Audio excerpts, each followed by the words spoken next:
Hi everyone, this is just a reminder that I'm running my first of 3 workshops on abundance today, 7 to 9 GMT, 30th of October, and it will be recorded, so if you can't make this one, you'll be able to still catch up in order to do the second one and the third one.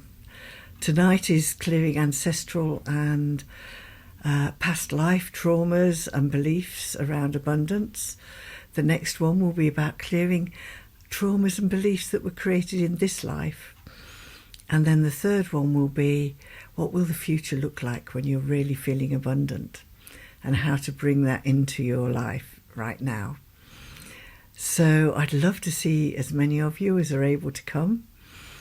I'm sure you'll catch up with me at some point. So take care and happy Abundance Day.